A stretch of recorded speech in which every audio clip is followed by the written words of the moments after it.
প্রিয় ভিউয়ার্স, আজকে আমরা দেখব মাইক্রোসফট এক্সেলে একই কাজ বিভিন্ন শীটে খুব সহজেই কীভাবে করা যায়। দেখুন, এভাবে আমি যদি কয়েকটা এক্সেল শীট নেই, এখন আপনাদের সুবিধার্থে আমি 4টে এক্সেল শীট নিয়েছি।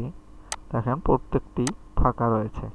এখন আমি যদি এখানে কিছু লিখি, মনে করেন এটা দিলাম, সিরিয়াল নাম্বারটাই যদি দেই, এখন এই সিরিয়াল নাম্বারটা এখানে দিলাম, আবার এখানে দেব, আবার এখানে দেব, এখানে দেব। এখন সেক্ষেত্রে আমি যদি এগুলো কপি করার পর ওখানে যদি দেই, এই শিটে দেই, তাহলে অনেক সময় লাগতেছে।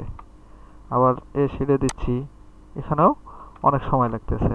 দেখেন, আমি কি বারবার এভাবে কপি করে দেব, পেস্ট করে দেব? না। এখন এক্ষেত্রে খুব সহজেই কিভাবে করা যায় আমি আজকে আপনাদের সেটাই দেখাবো। তো সেগুলো দেখার জন্য আপনারা ধৈর্য সহকারে ভিডিওটি দেখতে থাকুন। তো চলুন শুরু করা যাক। তো সেক্ষেত্রে প্রথমে আমাকে মাইক্রোসফট এক্সেল ফাইলটি ওপেন করে নিতে হবে। এরপর মনে করেন আমি এখানে ABCD দিয়ে একটা সিরিয়াল দেব। এখন এই সিরিয়ালটা এই সবগুলোতেই হবে। কিভাবে হবে সেটি আজ আপনাদের দেখাবো। সেক্ষেত্রে প্রথম শীটটির রাইট বাটন ক্লিক করার পর সিলেক্ট অল শীট লেখা আসবে, এখানে ক্লিক করবেন।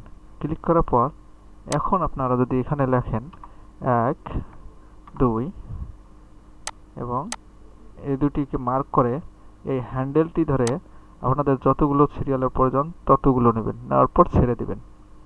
এখন আমি একটু স্টাইল করে দেই, মিডিল অ্যালায়েন্স করে দেই, বোল্ড করে দেই, আবার এটাকে একটু কালার ধরাই দেই। দেওয়ার পর দেখুন আমি শুধু কিন্তু এই একটা সিটে দিয়েছি, এগুলো তো এখনও কিন্তু হাত দেইনি। দেখুন আমি দিচ্ছি একটায়, তখন কীভাবে ম্যাজিকের মতো সব ছেলে হয়ে গেছে। দেখছেন কত সুন্দরভাবে হয়ে গেছে। তো এরকম ভিডিও পাওয়ার জন্য অবশ্যই লাইক, কমেন্ট এবং শেয়ার করবেন। সেই সাথে পাশে থাকা বেল আইকনটিতে টিক দিয়ে রাখবেন। ধন্যবাদ সবাইকে।